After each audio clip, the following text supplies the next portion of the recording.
All right, let's do this. We're gonna finish things up today. Numbers 42 to number 1.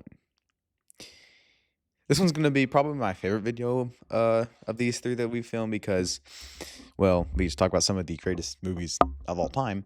So let's just hop right into it. Like literally, let's just go right into it with all right. I've been kind of dreading this. Lord of the Rings: The Two Towers.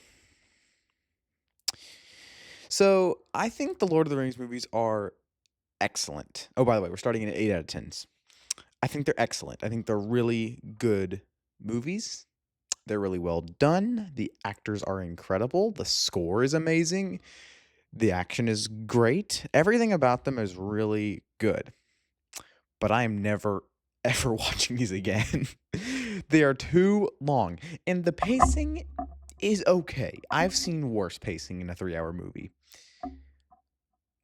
But, like, if you were giving me a choice between this and Harry Potter. Oh, hang on.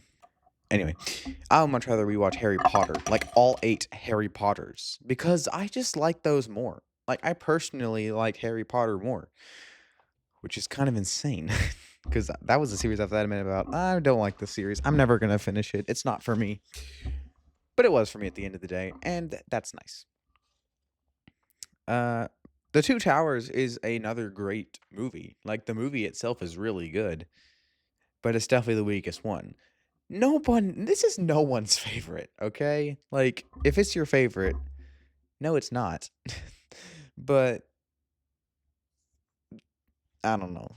It's the middle chapter. Like, I know people have compared like Across the Spider-Verse to the Two Towers, but that's different, okay?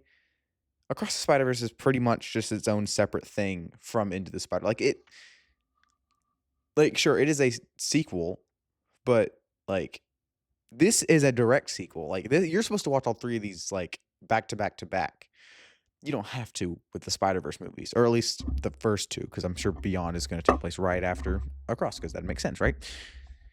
So yeah, and the last thing I want to mention before we get to the other 2 Lord of the Rings movies, just are placed considerably higher than a bunch of movies I'd rather rewatch. These placements do not reflect on how I feel personally about them.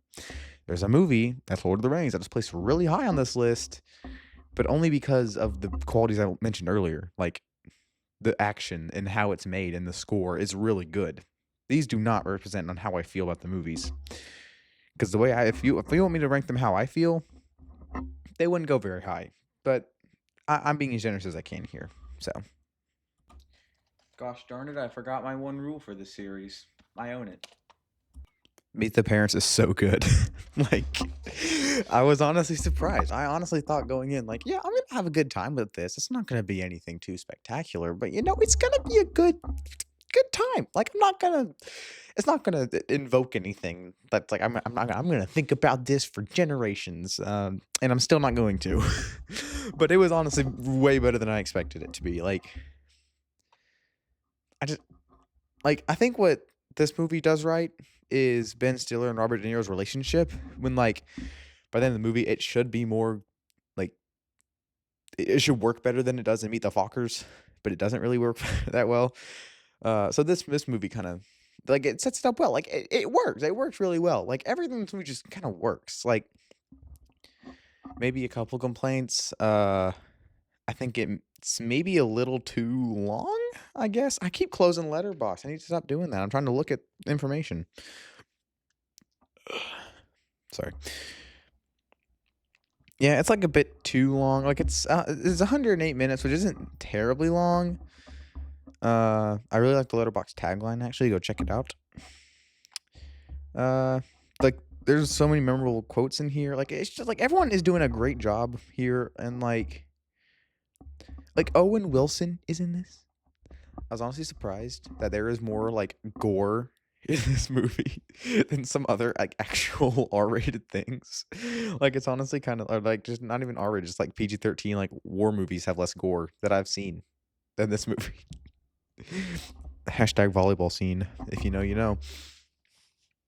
But yeah, I mean, like everyone's doing a great job. I like seeing Robert De Niro in more, uh, roles like this is good. Like Shark Tale is taking things a bit too far, but he doesn't need to be in every Martin Scorsese film. All right, like he can have time to do stuff like this, which is great. Is he gonna be in the new one? I know they're making a new one. I haven't seen Little Fockers yet. I need to. Yeah, he's gonna be in the new one. So look, he's still doing this kind of stuff, which is great. That is nice. So yeah, Meet the Parents is a really good movie. You should go check it out. If you have nothing better to do, go check it out. It's a really good one. Like it's just like you don't even have to think about it too much. Just like plop it on in the background. Play I don't know, play Fire Emblem. What the GameCube one? It's out on GameCube now, I guess. I don't know. Let's keep going. Yeah, I really did like Ocean's 11. I don't know why it took me so long to watch it. I just never got around to it. Till finally one day I was like, frick it.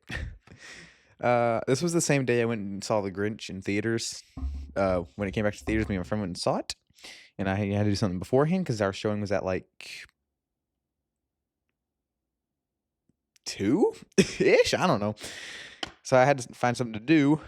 And I don't know. Ocean's 11 is only like 2 hours, so like less than 2 hours. It's like, yeah, 117 minutes. Why not? This is a movie I want to get around to watching, and I did, and I really enjoyed it. Couple things though. I mean, the movie's called Ocean's 11 for a reason. It's because there's 11 heist members, which means we don't get to flesh out too many of them. Like the only ones who really get the most respect are, I'll just read these out: George Clooney, Matt Damon, and Brad Pitt, who really get the attention needed here. But then we have characters like Don Cheadle, who's not even meant like he's not even credited because he's like let's read on this together because this is such an interesting thing when I found out what happened. Where's my map? There it is. Like it's such an interesting thing. Like I genuinely like wow.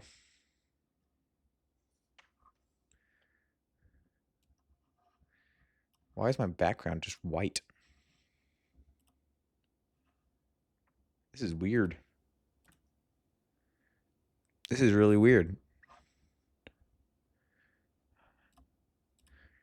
Come with me on this journey that I'm very confused on why my background is just a plain white. Oh, it's not even responding. Oh no. I love this. Hang on. While this is trying to figure it, hang on. I'm gonna figure this out. Okay, let's take a look at this. Oops. Hang on. There we go. Okay. So basically what happened here was Don Cheadle wanted he wanted to be top billing up here. He wanted his name above the title like these 5. But he was one of the 11 that wasn't really focused on too much. Like Matt Damon is like the son of some big guy. I forget who. But like that's why he's here. He's like the 11th member. So he's focused on more. And then like this guy, he was like one of the first, but like he wanted but like he played a main character. Like he's one of the 11, but he wanted to be up there with the big guys. So he thought he deserved more, but then he just decided, I'm not going to be credited here. My name's not going to be in the movie, which is like, dude, you're in a big Hollywood movie. I would not be, stop complaining. Like, nobody cares. It's like, you're credited. You're going to be like the next one down. Like, you're not even credited in the movie. You are uncredited on Letterboxd. How dumb. Like, how immature do you have to be to do that? Like, that's ridiculous. You're ridiculous, Don Cheadle. But anyway, let's talk about Andy Garcia. Andy Garcia was in The Godfather Part 3, and I haven't seen it, but he honestly fits that role. I haven't even seen it, but he honestly fits the role very well. He deserves to be in a Godfather movie. He does not need to be here. He just doesn't fit for me. Like, he plays, like, this role should be right for a character who has been in a mobster movie. So, but like this guy, his voice is just too dark. That's not even how he talks, but like his voice, like he's the mob, he's the mob guy.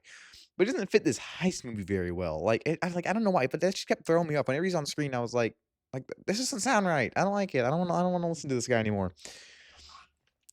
So, but yeah, but like he fits okay. Like they definitely I don't know. It'd be different if they got Jack Black to do it. Like that. No, like Andy Garcia was a good enough pick, but he just doesn't belong for me. I don't know why. But yeah, that's about it. I got not much else to say about it. It's just a really good movie, and maybe I'll watch the sequels. Maybe. I don't know. Stay tuned for that, I guess, next year, because I don't know. 1917 is a really great movie. But let me just say this. You know from earlier in the list, I am not the biggest fan of war movies. Obviously, there are some exceptions like 1917. Um, but like, yeah, mostly it's just I don't know, Oscar bait. But like some movies, like I have no doubt that Saving Private Ryan is a good movie. Okay, I haven't seen it, but I know it's good. All right, this movie is good because it chooses to do something different. Like it does the one shot thing, which is what this movie is most famous for. Like obviously, but then but like that's not just it. Like the effect itself is really cool. It would like stack that on top of a war movie. Like if Dunkirk had that, I'm sure I'd like it a bit more. That's just a cool effect and like a camera thing. Sign me up. But yeah, but they also choose to have compelling characters, and it just works. Like everything about this movie just kind of works. Like, but because it's a single shot thing, like some scenes may go on a little too slow. It's just like I don't know. If like I'm watching a war movie, I'd like some action. That's something Dunkirk did okay, I guess, is action. Like it's good action. Like sometimes, like there's definitely scenes in Dunkirk where I felt like, dude, that kind of kept me on my, like at the edge of my seat here. But this movie is like I felt that at some parts, like towards the ending, that's an amazing ending. That's an amazing like little war scene there. But like for most of the movie, it's just carried by the single shot effect. And it's a really solid movie. Like it looks like there's no cuts, but there obviously isn't. I loved like obviously a war movie isn't my thing, but I really couldn't take my eyes off this one because I just wanted to see all the interesting stuff they did with the camera. Like it's just so good. Like honestly, like if you don't like war movies, like check this one out. Like you might like this one. Of just a little bit more. It's honestly not too graphic either, but it's a good one. I had a good time with it. It's only 2 hours long too, which is good. So when I was talking about like the long scenes, like you'll get over it. There's better scenes in the movie. So yeah, there's that.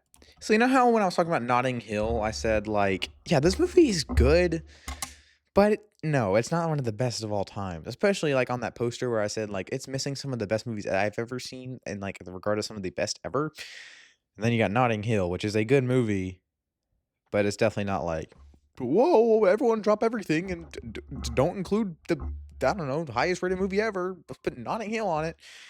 This kind of applies to Groundhog Day, but, like, not really. Like, Groundhog Day is still really, really good. Like it's just a really interesting concept, and, like like, it's also funny, but it's also really heartfelt, and it's just like, it's just so good. It's really good. I mean, it is kinda stupid at some points, but, like, I don't know, it's just, like, it feels really interesting. I also have a little copy. It's a little guy. I got a 3-pack. You'll see another one of these later that came in the pack. It's like a Bill Murray, like, 3-pack DVDs. I'll show it off this summer when I talk about my movie collection. But, yeah, I like how small it is. Uh, but yeah, like if you've seen Groundhog Day, you'll know it's about the time loop thing. And I haven't played Majora's Mask or seen Edge of Tomorrow, but I'd like to do both. I mean, I can do Majora's Mask like right now, and I can watch what's Edge of Tomorrow streaming on? Is it Paramount Plus? I'm gonna take a guess right now.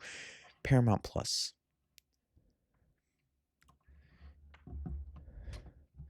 Edge of Tomorrow. No, Amazon Prime, and it's got Bill Paxton. What? No, it's not streaming anywhere. Oop, I'm trying to look up what his new movie. All right. Okay. What is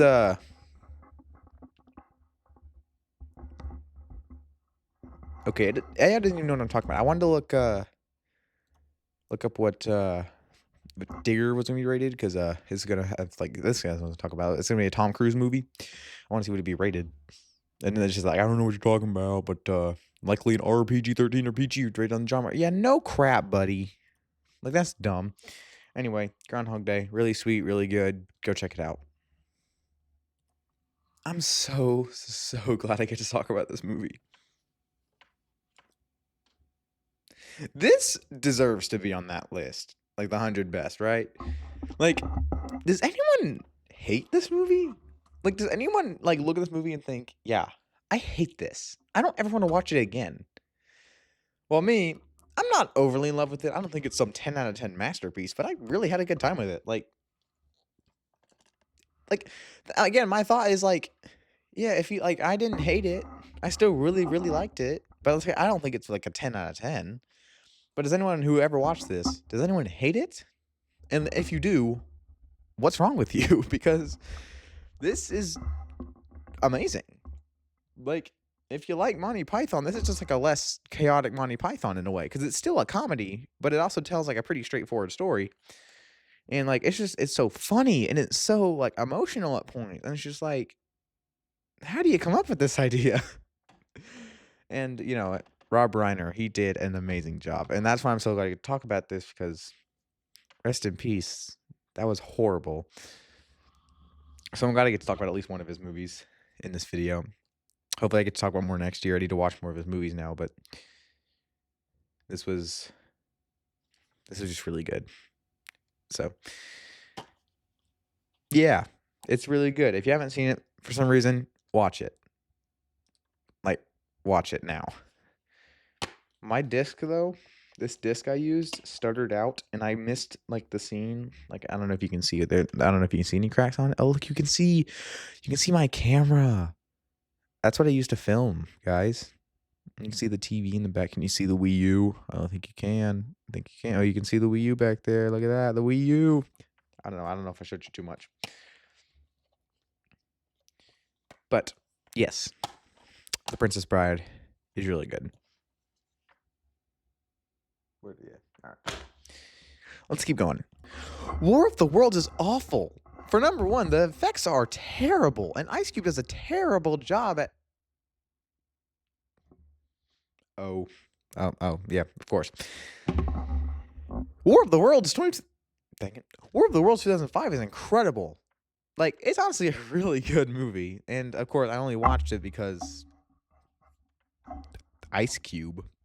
Like, this movie is really good, and it really sells like the fear of in the moment. Okay, I had some thoughts I wrote down in my review. Like, I don't know why, I just had a ton to say about War of the Worlds 2005. And I'm going to read you each and every one of them, and you're going to listen, and you're going to like it. All right? Let's see here. All right. Dakota Fanning. I don't like her very much. I think she's annoying, and she's always screaming. Like, not even just in this, but like she's been in like Twilight. She was in Cat in the Hat. There's a couple movies later in the list with her in it for some reason I've watched, and she's not terrible in those. But those like I would rather have the kids in Jurassic Park. Like, I'd rather listen to them because at least they're in a better movie. But because at least with the kids in Jurassic Park, I'm watching Jurassic Park. I don't know, but I'd rather I just prefer them. Tony Bennett's "If I Ruled the World," the song, played with the actress Lisa Ann Walter in the same scene. If you know, you know. I'm not even going to reveal it. Just if you know, you know. This movie is a very heavy PG-13. Like even I was a little like kind of like it was very intense. Like even I was a little bit like, wow, they can show that. Like, yeah. Oh, why would someone divorce Tom Cruise? And I cannot stress enough how much I really don't like Dakota Fanning in this. But this was a really great movie, and I'm so glad it'll never get a remake that just has countless Microsoft, Apple, and Google and Amazon product placement. Oh, frick. It did take me a little while to get around to the Batman. But yeah, mainly just because, like, I don't really know how you can make a preference. Like, I've heard going into the Batman that it's good, but really not worth a 3-hour runtime, especially because it's definitely a more serious Batman. Like, even The Dark Knight, which is one of the best movies ever, like, probably the best movie I've ever seen. And even that, it can't take itself seriously, which I like. You need those good comedy moments. I can't really think of a comedy moment that came from the characters here. Like, the Riddler is supposed to be, like, crazy. But, like, it's not like a Joker crazy. It's just, like, yeah. Like, it's the Riddler. He's gone insane. But, like, the Joker, who went insane in The Dark Knight, is still funny. And, like, you don't need funny for a Batman movie. But we've experienced a funny Batman our entire lives. Because you think about it, 1966... Are you gonna watch that and not like even crack a smile? Like, the movie's not like good, but like it's timeless. Like, you watch it and you think, like, yeah, it's Batman. That was a corny joke. That was funny though. Then you get to the '90s Batmans, it's like, yeah, especially like Forever. Like those are comedies, okay? Like those aren't serious Batman. Maybe Returns is, but we can argue. And then we get to the Nolan trilogy, which is the most serious iteration of Batman. But even then, like as I said, like there are silly moments in those. Like I even think. Well, here's the debate: is The Dark Knight Rises more serious than The Dark Knight? Because there's definitely some moments in like Batman Begins, like the scene with all the girls, but and then you got like the Joker in the Dark. But I can't really think of a funny moment in The Dark Knight Rises, so that might be more serious actually. But even then, those are some moments. I really can't think of a part that made me like, oh, that was pretty funny. Like, that was a good joke. But like, you don't like this is the first wholly serious Batman. Like, no jokes, pretty much. Which I mean, it's really not like a Nolan trilogy probably takes the cake for the first wholly serious Batman. So yeah, but this movie is really good. Like, it is a good movie, and it's still Batman. Which Batman? I need to have a debate about this. What superhero do I like more, Batman or Spider Man? Like, this is such a debate because, like, movie wise, Spider Man. Like, he just has better movies. He has more enjoyable movies. But like, Batman also has, the Batman, the Dark Knight, the Lego Batman. And he's got a bunch of those 90 ones, which I really like to watch. And then 1966, of course. So I guess Spider Man's probably still my favorite superhero, but Batman is a really close second. And then probably like Wolverine. I don't know. But like the Batman is a really well done movie. I don't really buy the romance with Selena Kyle. I don't know if they changed her name or not.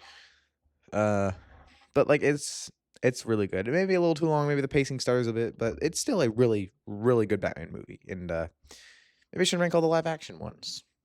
But of course I want to talk about the Lego Batman movie, so I don't know. We'll figure something out. I hate this movie until the second half when it honestly is amazing. Okay, hate is a strong word. I'm not in love with the first half. I still think it's interesting enough. It's to the point where like, okay. And then you get to the second half, and let's just talk about Pirates of the Caribbean 1 real quick. One of the best movies ever. All right, like it's one of the best movies from that era. All right, and like I need to rewatch it again. I rewatched it a couple months ago, but I need to do it again. It's amazing. I honestly had to stop watching this movie because I just couldn't like it's just kind of boring. And then you get to the second half, and then oh my gosh, this is one of the most amazing second halves I've ever seen. Like, if you thought the Twilight Eclipse jump was big, oh my gosh, like I can't even put it into words how good it is. Like everything from the just the ship fight to the Kraken, it's like it's all so good. And then the ending, and it's just like I don't even want to spoil it. You need to go watch these movies right now. I think At World's End kind of stumbled a little bit with how this movie ended and how it's supposed to set up something, but this was still a really great second half. So take that for what you will. You should go watch these movies. Maybe a little long, but Gore Verbinski. Is that how you say his name? It is. All right, I guessed it. He does really good work, so go watch him. Musical talk. Little Shop of Horrors is good. It's a really great movie. Like honestly, I don't really have a lot to say about it. It's just really good. I guess. I really don't have a lot to say about it. Uh, Solid premise. It's adapted really well. Everyone does a pretty good job. Although I want the ending, the original ending. I don't want this happily ever after crap. I want the old one. Bring that back. I'll be happy. That's about it. Did you guys know Top Gun Maverick was good? Yeah, it's really good. It's pretty much just more Top Gun, but with a story this time, which means it's good. I mean, like, it's just really cool to see. Like, everything that you think was done good in Top Gun, cranked up to 11. It's so good. Like, and best experience is watching this on an airplane, which makes it terrifying whenever they turn. I started as we were taking off. And in the beginning, like Tom Cruise is doing the crap in the beginning. And so, like, when the airplane was turning, you're, like, kinda, like, tilting. I was like, "Oh, stop." Like, I knew we weren't, like, going upside down with anything. I was just like, "Oh my gosh." Like, cause they give you their point of view in the airplanes or the fighter jets. So, I don't know. It's just really good. Like, even the volleyball scene in the original, good scene, no doubt. Even better here. The Great Balls of Fire scene, good scene, no doubt. One of the best scenes ever here. Like, it's just really good. I mean, I feel like you all know. It's one of the highest grossing movies of all time. I feel like you've all seen it. Okay. Shouldn't one of the best movies of all time, like regard-wise, be a bit better for me? And you wouldn't believe why, but it's Adam Sandler's fault. Well, you might be wondering what I'm talking about. I didn't. Yeah, I should like this more. I should really like The Sixth Sense more, but I'm sorry. I would have liked it more if 50 First Dates didn't freaking ruin one of the greatest plot reveals of all time. 5 years after the freaking movie came out. Like, I, that just makes me so mad. Like, one of the greatest plot reveals of all time. Adam Sandler just gets to reveal it. I guess Drew Barrymore did. But, like, but it's still a fantastic movie. And even with that knowing the reveal, it's kind of like a fun rewatch in a way. Because I know, like, I'm not going to reveal it for you. I'm not going to be an a-hole like Drew Barrymore did. Like, that makes me so mad for some reason. I don't know why. But it's kind of like a fun rewatch because you know the twist. And, like, watching it is fun. Even, like I would recommend not knowing the twist going in, but, like, this was a fun watch because you don't know how the movie's gonna play out, but you know, like, "Oh, that can't I know what they're doing there because I know the twist." So, but yeah, like, this is just a really good movie, but still, like, I'm still mad at 50 First Dates for doing that. But yeah, good solid one. Picture. I don't know why I did that. Talk about 2 M. Night Shyamalan movies in a row? Yes. I was always intrigued by Signs because, like, reading about it, like, I'm gonna be terrified watching this, you know? But honestly, no, I wasn't really terrified. Maybe as a kid I would've been more, but, like, there are scenes that definitely had me like, "Well, what's gonna happen?" Because I care about this family, you know? I care about these characters. It'd be different if just like, "Oh, I don't really know. I don't really care about the characters." But, like, I do. These are fantastic characters. So, that's the thing. Like, the alien stuff is really intriguing and cool, and then the characters, like, you want them to be okay.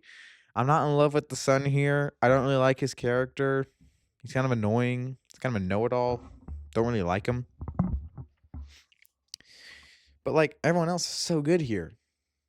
Like, even when you get to see, like, there's, like, a couple scenes with the aliens. Like like, okay, I don't really like the alien at the end. I don't like how they showed him. It would have been one thing. Okay, here's my thing. So, the aliens show up 3 different times pretty much.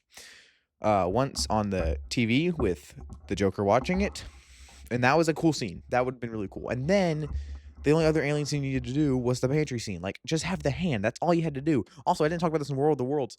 Why'd you have to show us the aliens, guys? Like, you had a fantastic movie, Steven. And you do that. But I guess I should talk about it in the World of the Worlds segment. I didn't. I'm stupid. Sorry, what was I talking about? Signs? And then at the very end, they showed the alien again, and it's just like, why did you do that? Now, here's what I think would be really cool, and they would never do this because then they'd have to do a whole bunch of stuff, and people would be mad. When they put, I'm gonna spoil just a little bit. When they put the TV down, the alien shows up, and if they ended the movie right there, that would have been good. That would have been honestly a fantastic ending because like just like that hard like thud of like a score would go so long with that. Like it's a thriller, guy. It's a horror movie. No one cares if they's wrapped up, but I guess since they with the character route, like sure.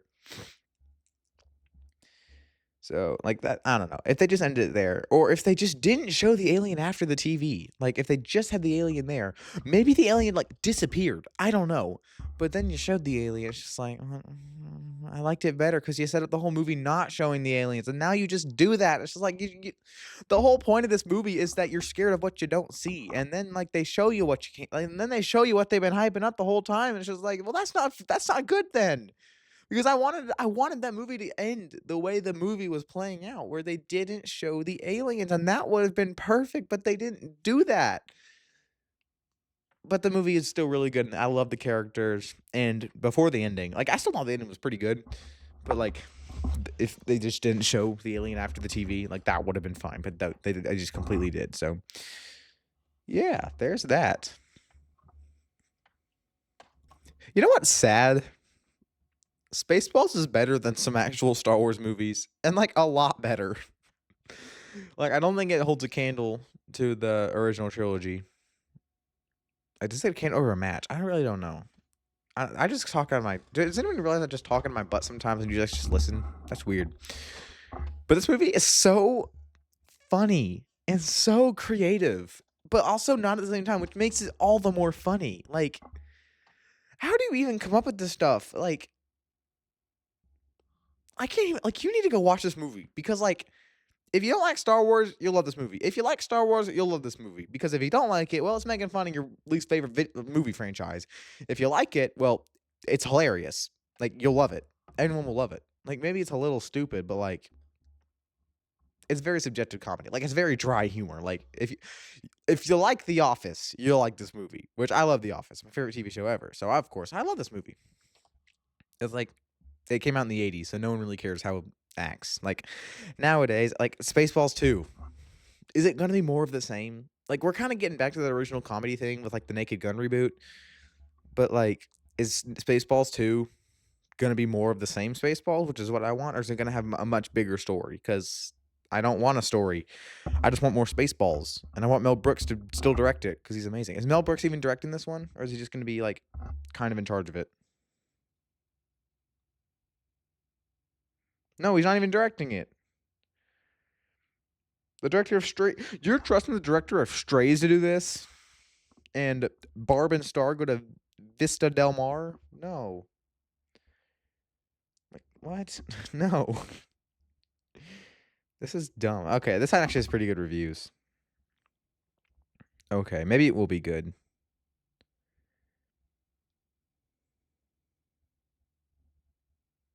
Okay, maybe it will be good actually. I don't know. As long as he's still like involved with it, I get it. All right, I really do get it. Okay, he's producing it. That's fine.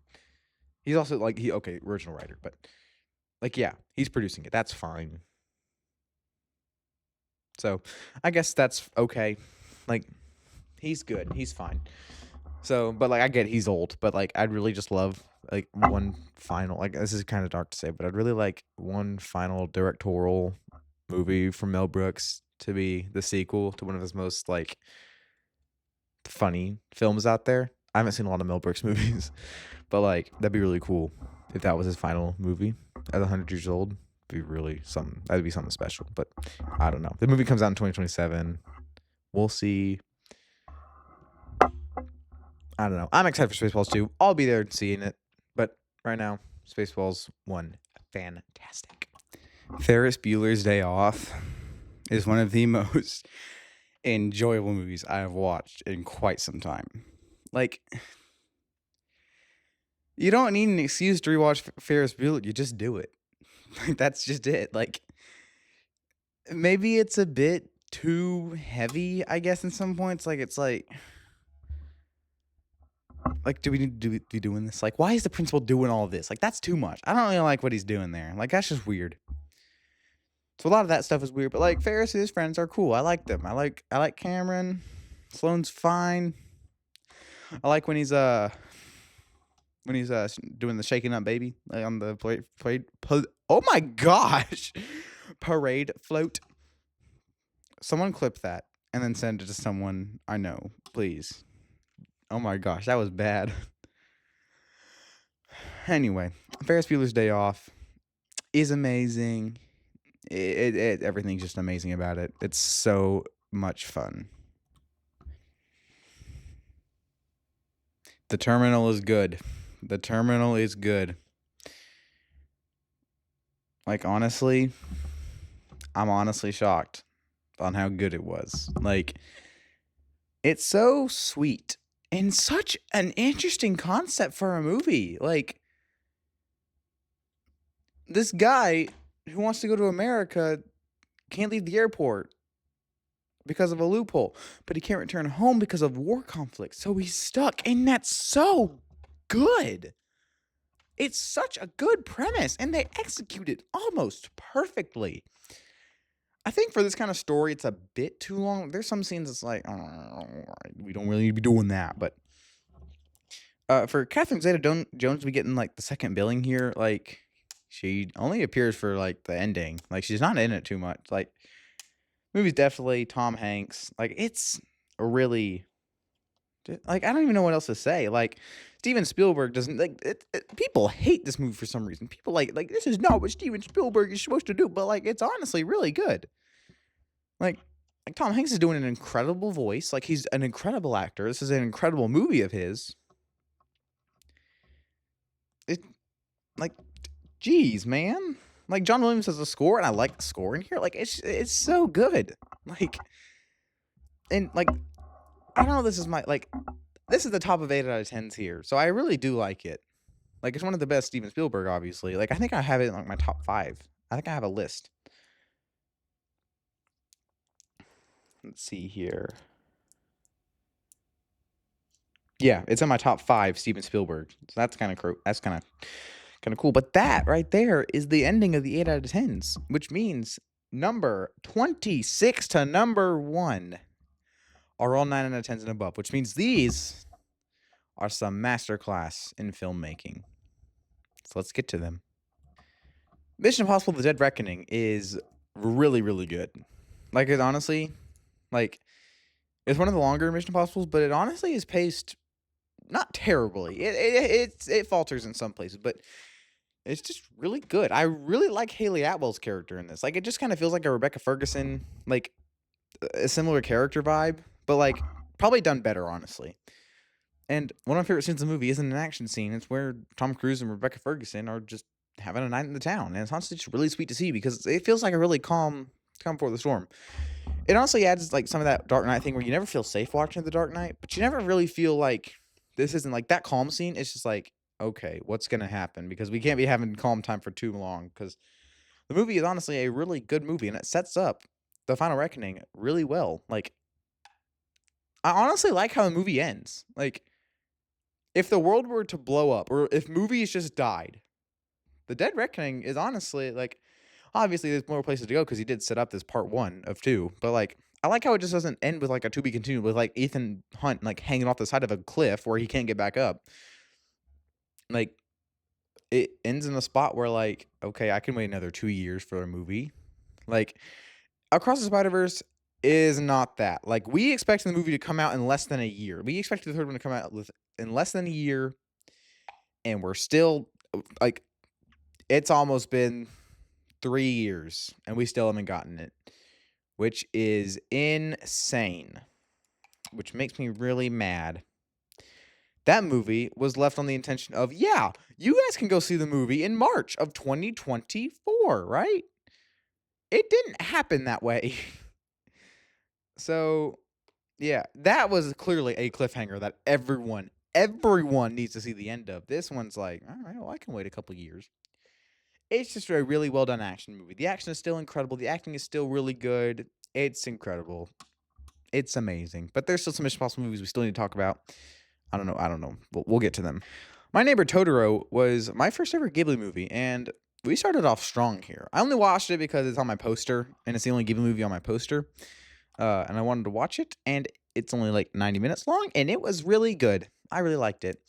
I watched the English version. I did not watch the Japanese version, so which means the English version stars the Fanning sisters. Ah! But Dakota Fanning actually does a good job here. Like, she's not annoying here. Like, there's a couple scenes where I can definitely hear, like, okay, but it's really sweet. happy movie. There are some points where it's like, oh, that's an interesting way to take it. Like, this is supposed to be a really happy movie, and then it does this. I'm really glad when they got to the bus scene and the dad didn't come home. I was like, oh my gosh, please don't kill him. Please don't kill him off. Like, that I actually was pretty scared for these girls because I don't know what they're gonna do. But he was just late, and I just felt the biggest sigh came out of my mouth in that moment because I I didn't want anyone to die. Like, I don't want the mom to die, and she's been in the hospital. It's just a really good movie. Like, the way they do this is incredible. So, yeah, My Neighbor Totoro is a really good movie. Am I gonna watch the rest of the Ghibli movies? I don't know. I can barely process this one. Okay, how am I gonna go against Grave of the Fireflies? Okay, I know about that emotional roller coaster of a movie. Like, I don't maybe I don't know. That one doesn't. Okay, maybe. Okay, maybe. Okay, I need to stop talking. This is getting bad. I need to stop talking. But yeah, the movie is really good. I was honestly floored with how much I loved The Goonies. Of all movies, this is the one I really loved. Like, okay. Wow. Why do I love this movie so much? Like, it's a classic. Like, it definitely feels like the nostalgic era. And, like, number one, the score is incredible.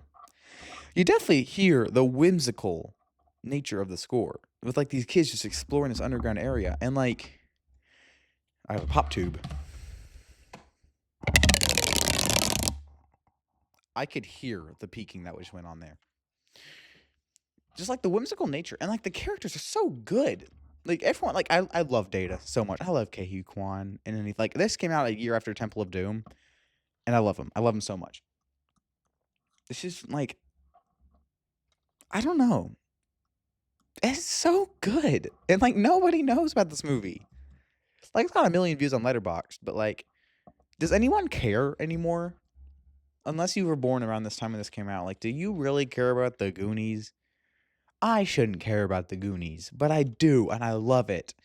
It's really good. I honestly thought about, like, I don't know if it's 9 out of 10 material. I probably like Ferris Bueller more, but then nope, by the time we got to the end, it made me give it a 9 out of 10. It made me love this movie.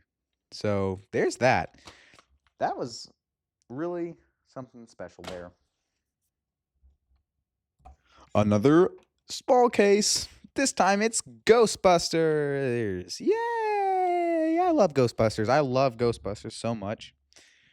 Like again, it's like the same thing as the Goonies. It's timeless. It's a classic. It's amazing. I mean, it's literally just like there's a little story here, but like it's literally just like there's ghosts around town. These guys have to suck them up. But I guess we'll take the rest of my time to talk about this movie with the fact that this movie is Gothic literature. Now, I wrote it down somewhere. I don't want to get on right here and go get it, but I wrote it down in English class about there's 10 different points of Gothic literature, and I might be able to find the video. Should we do it? Let's do it. All right, here's the video. We're just going to skip through, and we're going to see how it works. So, number 10 is castles here. This is just an alphabetical order. Castles. We kind of got a castle here. As soon as this popped up, like the gargoyles. Sure. It's not really a castle, but, you know, it kind of invokes the feeling. Confinement. There's someone trapped in here, probably. They get trapped. The ghosts get trapped, don't they? Let's see. Doubles. Maybe some double ghosts. I don't know. Not really. I don't know. Kinda. Extreme emotion. Ghostbusters 2, I guess, has very extreme emotions, but this also has like fear, really bad fear. The hero villain. Pete Venkman is kind of a dick for some points in the movie, but I don't know. Not really. There's not really a hero villain. The supernatural.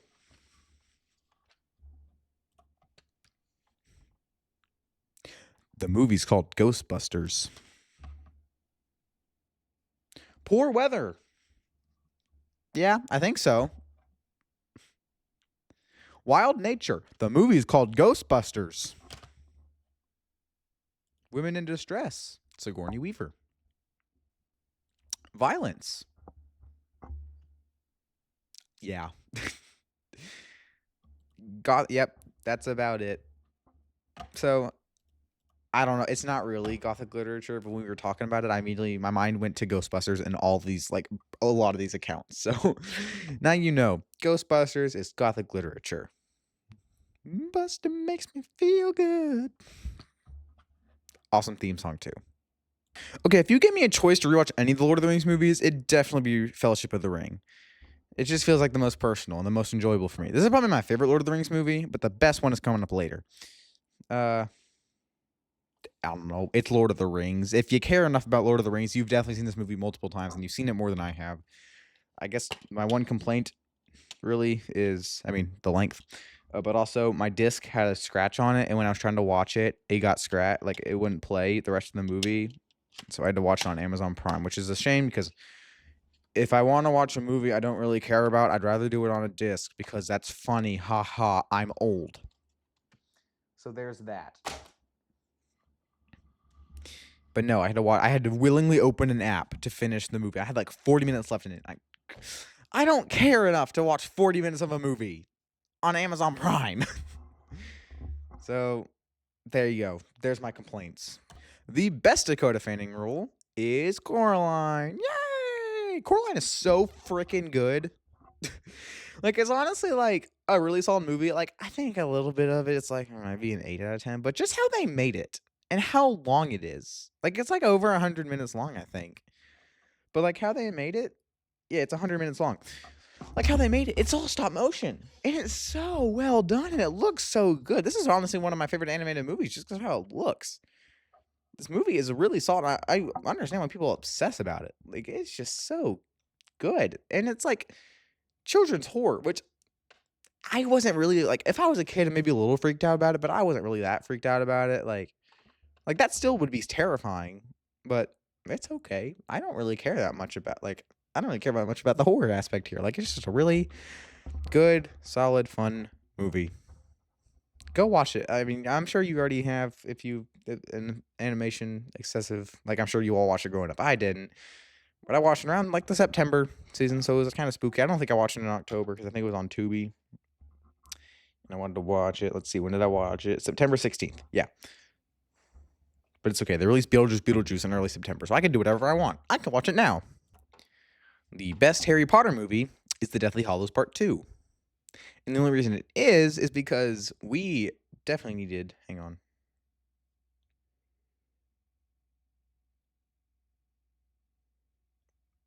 Sorry. And the only reason it is that great is because literally only one line. All it took was Maggie Smith saying boom.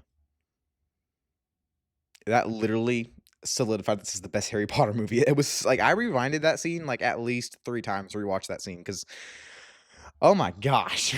The way she says it too is hilarious. But it's also like it's kind of a lame pick for number one. Like I think that's why many people like Prisoner of Azkaban because like of course. But like this movie is my number one. Okay, it's Harry Potter and the Deathly Hallows Part 2. Of course, it was going to be the best one. So yeah, I don't know. It's still like a 9 out of 10, which is like I don't know. I really wish I liked it a bit more, but you know what? It's still phenomenal. All right, phenomenal Harry Potter movie. Now You See Me is so unbelievably great. How come none of you never told me? I love movies about magic. And I'm not really talking about Harry Potter, which I do love those, but for those that's a different type of magic. I love movies about magicians. The Prestige is in my top 10 of all time. And here we have a movie about a heist movie. This is a heist movie with magicians in it. Oh my gosh, I love Now You See Me. Like it's so good and like not only are like the performances really good and like everything else about it is really good, like the magic is top notch. It's so good. And like when I first started, I was like, oh my gosh, I love this movie. And I just start like 10 minutes in. I love it. Like everyone does a great job. They really do have a group dynamic here. And I love this group. Like, yeah, I do love Lizzie Kaplan, but Isla Fisher, like she was the original. So I gotta give her a bit more points there. They both do great. And I love how they both came back for the third one. But this movie is something else. Just like it just kind of feels like an of course moment. Like, of course magicians are pulling heists. That's perfect for them. Like, I'm sure there's other movies out there who've done that, but like this movie is like probably the most popular one, especially because it's still getting movies to this day. So yeah, Now You See Me is so good, and I would definitely recommend it. I could not breathe during Mission Impossible Ghost Protocol. It's so good. Like Ethan climbing the Burj Khalifa. I probably butchered that. But it's so good. Like, I don't even know. Like, this definitely feels like the turn in the Mission Impossible franchise where it's like, okay, now we're going. Now we're picking up steam. This one was directed by Brad Bird, who knows how to write a damn good movie. Like, this movie was so like good. Even after it was done, I was like, oh my god, that was an incredible movie. Like, even down to the final action piece with the fight. Like, oh wow, this is good. Also, I have a bit of a bias because I have a backpack that I pretty much take everywhere when I'm traveling, and it has Mission Impossible Ghost Protocol tags on it because it was used in the movie apparently. So yeah, I love Ghost Protocol. I have a Paramount backpack. I love it. I love this movie. This movie's really good. I mean, I would say go check it out, but also you have to watch like 3 other Mission Impossible movies to understand it. I mean, you don't have to watch Mission Impossible 2, but you can. Growing up, I always thought The Great Muppet Caper was really stupid. I didn't want to watch it. I honestly thought it was kind of boring with what I saw. But when I actually sat down to watch it in its entirety for the first time this year, child me is a freaking idiot. The Great Muppet Caper is wacky, and I love it. I love this movie. Oh my gosh, ow. Just from the simple jokes that only adults would get, like the guy at the restaurant who's not with his wife. Holy crap, how do you think of that? The movie is just so good. And honestly, I don't know if it should rank above a lot of these other movies. It's just how it happened. But it's amazing. Like, what would I rather rewatch? The Great Muppet Caper or something like, I don't know, Now You See Me? I'd rather rewatch Now You See Me. That has a much cooler premise. But like this one has just a funny premise. And it's just like the fourth wall breaks in here definitely work. It's funny because it's the Muppets. It's wacky. It's wacky. It is meant to be that. Like it's amazing. I love this one. Probably not better than Muppets Most Wanted, but I don't know. I grew up with the Muppets Most Wanted, so I have bias. So there's that. I'm not crying. There's just ice in my eyes, okay? I'm not crying. Shut up. It was so good. Dude, Edward Scissorhands floored me with how good it was. Like, dude, I'm about to cry just thinking about it. Just the scene where Edward's cutting the ice and Winona Ryder's dancing, and then later when, oh my god, when he can't hold her and like, movies don't make me cry too often, and when they do, it's a good one. Like this movie is incredible. Down from just everyone in the town just like mistreating him. Like they warm up to him pretty fast, but they treat him wrong. And especially like the Beauty and the Beast climax a year before that movie came out, but like literally, like I told my friend of what I watched, and he's like, "Does it have a guy falling out of a tall place?" Like, yeah, it legit does. Like this movie just is Beauty and the Beast's climax. But I like this movie better than Beauty and the Beast. I don't care. I like this movie. Johnny Depp does like fantastic performance. Everyone does a fantastic performance. I love this movie. I could not stop watching it. I just, gosh, man, I can't believe it. This movie is incredible, and I'm not crying, so stop it. This movie, I guess it was released in 2000. It's a 10th anniversary. Yeah! I don't know. Just a phenomenal time. I love it. Knives Out is not your typical murder mystery, I'll tell you what. It's even better. Like, Knives Out is such an interesting concept. Like, it just takes the murder mystery format and, like, reveals it halfway through. Or not even halfway through, like 30 minutes of the movie. Twist is revealed. But then it has a bunch of other twists in it. It's just like, well, that's how you do it. Because if you're a murder mystery movie, you're not going to reveal the killer 30 minutes in and not do anything with that. Knives Out does. And it's incredible. Like, every character is just so well done. I will say this, though. I hate people throwing up in movies. I hate throwing up. I hate watching it. Believe me when I say that the throwing up in this movie is some of the best throwing up I've ever seen in a movie. Like, that climax when she does it, I hated watching it. I hated it. I hated it. I hated watching it. But it was honestly really cool how it was done. All right? You got to go watch Knives Out. I watched it because I'm in this trivia club at school. And one of the questions was about Knives Out. and Glass Onion. And you may be wondering, where's Glass Onion on here? Just you wait. But I got a question on it, and I wanted to watch it. And then after I finished Knives Out, I realized they're making a new one. Holy crap! Yeah. Well, I'll talk about that in due time. How in the halibut is Men in Black this good? Like, it should not work as well as it does, but it did. When I went to Universal, and you know how Universal encouraged me to, watch Harry Potter? Well, it encouraged me to watch this one too. When I rode the ride, I mean, it's not like Harry Potter has a big presence in the theme parks. Like, that made me intrigued in the world. The ride just, like, it reminded me that, yeah, I own the copy. What am I waiting on? It's only, like, a couple minutes longer than 90. So, why, like, legit, why have I not watched this yet? I don't know, but I really missed out. This movie is phenomenal in every way. The characters are so likable, and the villain is actually pretty good. And, like, I don't know, like, Rip Torn, R.I.P., but you know what you did was dumb. This movie, and it's got 2 discs. Oh my gosh. I love Men in Black so much. And I can't wait to rewatch it again because it's so, so good. Every time I throw a DVD, I'm putting it in a pile, and I just have a mess of DVDs over here. So I got to clean that up later. It's so good. Like, honestly, shockingly so. The Matrix is so good. And, I mean, yeah. I mean, the action is incredible, okay? And, like, everything about it is so good. Like, the story, like, brilliant. Like, what if we're living in a simulation? This guy escapes that. Like, he's given the choice to escape it. And it's so good. I think some pacing problems here and there. Like, that's why Knives Out isn't like a 10 out of 10 because it has pacing problems. But, like, this movie also has some. But, like, when you're having this good of action, yeah, I don't really care. Like even the back of this, like its description, perception, our day in, day out world is real. The reality, though, the world is a hoax, an elaborate deception spun by all powerful machines of artificial intelligence that control us. Whoa. That's legit what it says. Whoa. It's just the way that this movie like thinks is incredible. Like I've never really used that like before. Like I always said, like the way this director thinks this movie works is incredible, or the way this writer worked is incredible. Like, but the way that this movie as a whole thinks is incredible. This movie is incredible, and I love The Matrix. I love The Matrix so much. You know, let's rewatch it. Let's rewatch it together, you and I, shall we? You didn't take the disc. You don't want to rewatch. You don't want to watch The Matrix? Well, too bad. Let your kids watch it. It's incredible. It's not even worth the R rating. Tick Tick Boom is like, I know Shafe has already made this comparison, but it's like Spider-Man No Way Home for musical theater fans. Like, yes, it's incredible.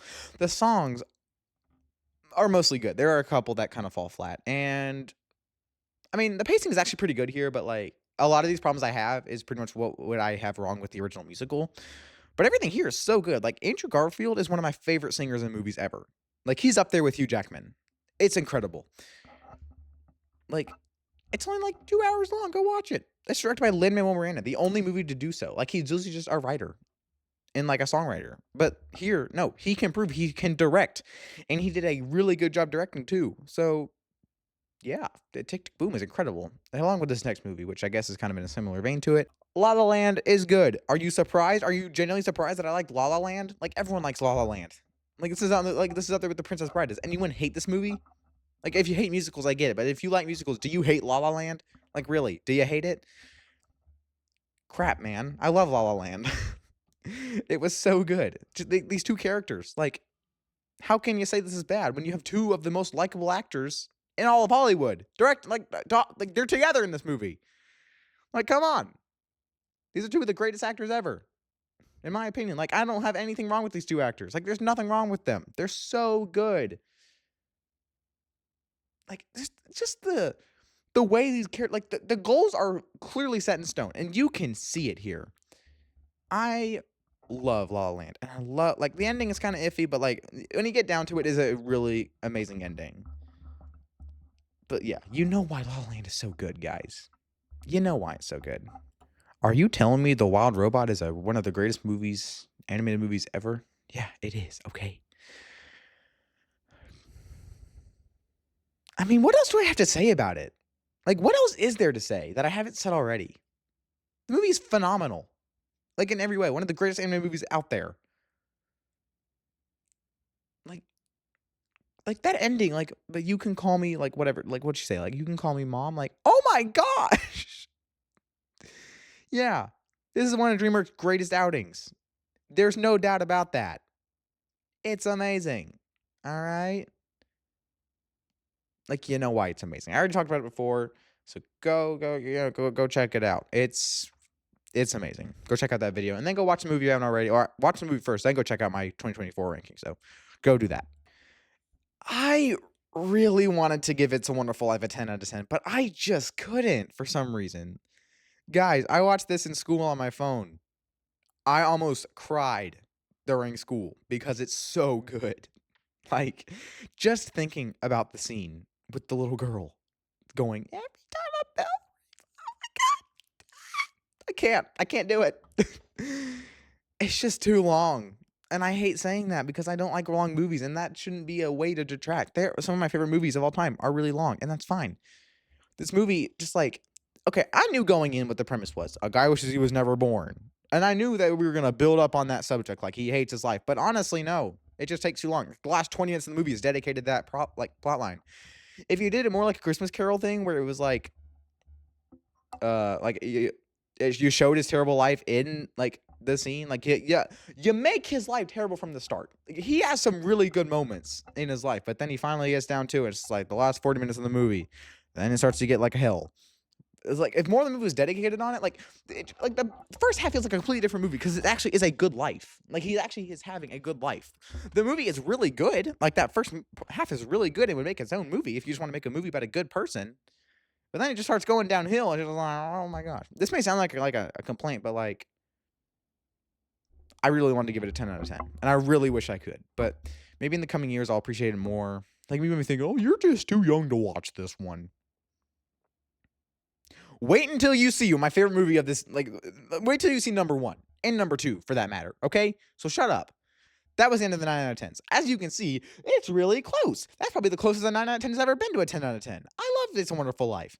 But now I gotta get to a 10 out of 10. And the next spot on this list is a little bit iffy. So just stick with me here. I don't know. I don't even know if it should count or not. But let's talk about it. Actually, the next 2 on my list probably should not count. But let's talk about them. A Trip to the Moon. And if you know what this is, it's a movie from 1902. It's 15 minutes long, but I debated putting it on or not, but I thought about this. That's what a movie was back in the day. We didn't have these 3-hour, well, I guess we kind of did sometimes, but that was what a movie was back in 1902. 15 minutes was the Avengers Endgame. Like, that was it. That's what you got. So, and then I thought about this more. Why don't we just talk about all the old movies I watched this year that are like less than 15 minutes? Like, here, I'll pull some up right now for you guys. I'm gonna take a picture of this so I don't have to keep going back to it. Now, what I can do. Did it save? It probably didn't save, did it? It didn't save. Crap, man. Hang on.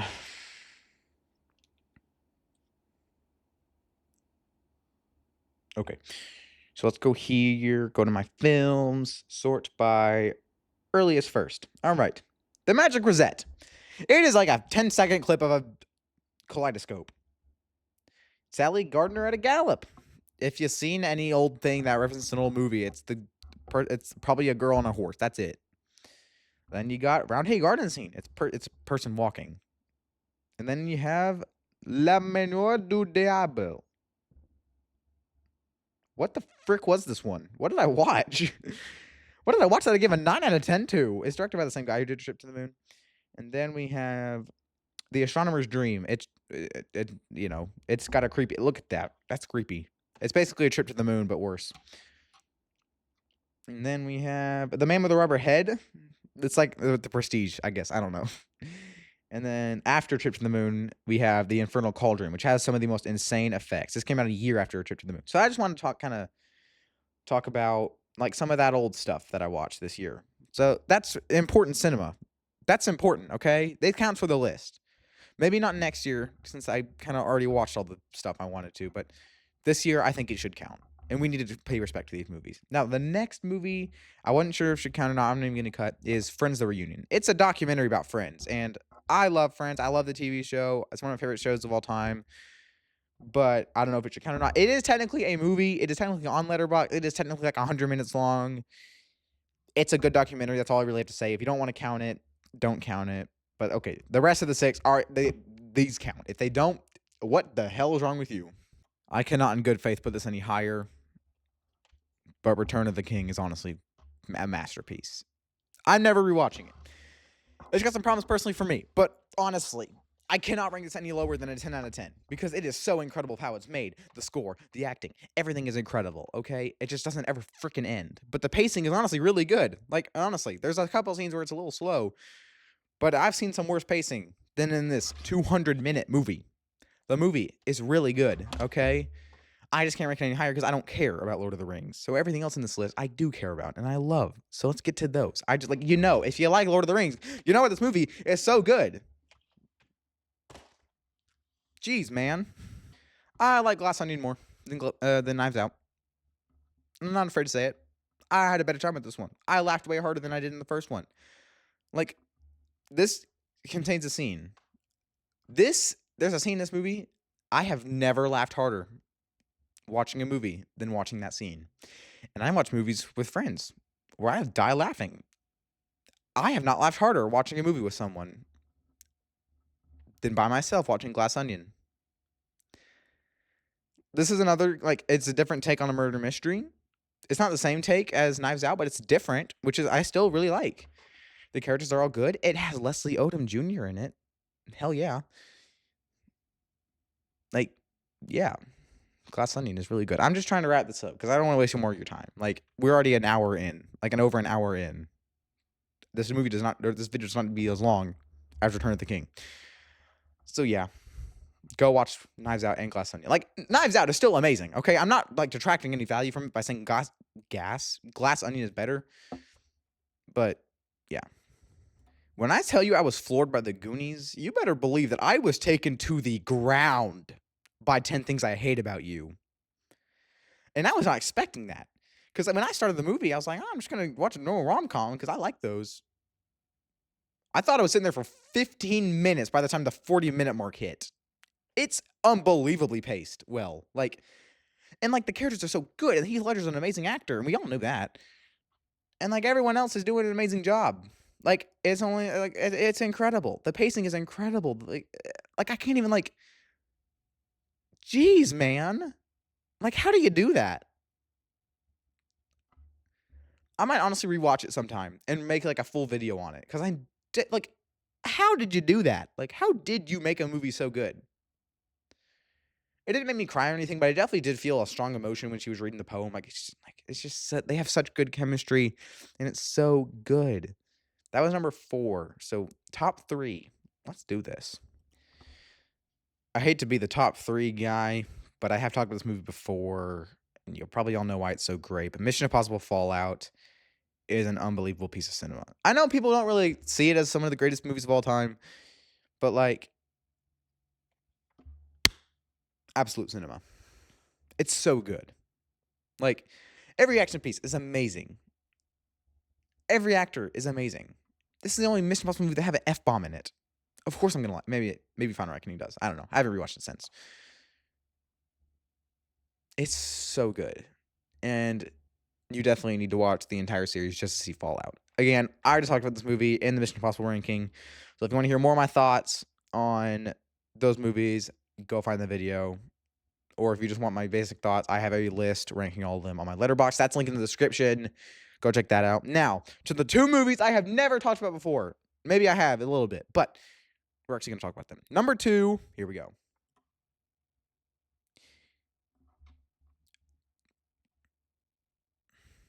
I don't really know what to say now because you can't really not appreciate this movie. I'm at a loss for words in a way. Because if you can't really rank this film anything lower than a 10 out of 10. But you can't not like it in a way. Like, I don't really like this movie. It's a slog to watch. It's too long and horribly paced. But I couldn't give it anything other than a 10 out of 10. And I just can't see anyone giving it a 1 or a 2 out of 10. except for the people who don't take this seriously. It had me in a trap where I could not give it anything less than a 10 out of 10. Because, ladies and gentlemen, 2001: A Space Odyssey is masterpiece cinema. Like, genuinely, it's so revolutionary that, like, agree with me here. I can't give this movie anything less than a 10 out of 10. And I guess it's a classic. Like, this really paved the way. Like, it used some new technology, and it's so good. Like, the ending is incredible. And I guess that's what really motivated me to give it a 10 out of 10. Because, like, watching this, like, oh my gosh, make it end. It really doesn't end. But when it did, I was kind of floored. It's so good. Like, it's like when the topic of really good cinema comes up, like, this movie also comes up because it's revolutionary. So, like, when I tell you that I didn't think It's a Wonderful Life was a 10 out of 10, like, because I don't like old movies, here I am watching a 2.5-hour movie of a story that is horribly paced and a movie that doesn't really know what it wants is what it wants. Stanley Kubrick did not know what, like, he wanted people to be confused. And when you think about it that way, yeah, it's amazing. Now, when I said I didn't give It's a Wonderful Life a 10 out of 10, and I want to talk about old movies, yeah, I think you'll understand where I'm coming on with this number one spot. 12 Angry Men is incredible. Like, legit, a top 10 movie for me.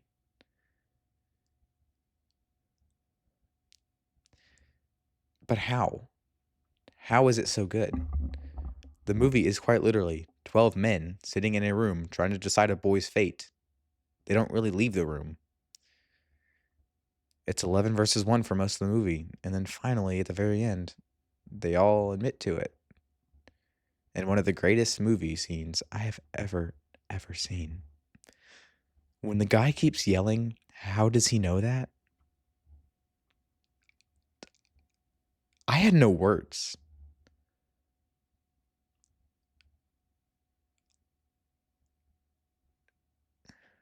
When I tell you that watching movies and analyzing them is one of my favorite things ever, I mean it. And it's because of movies like this.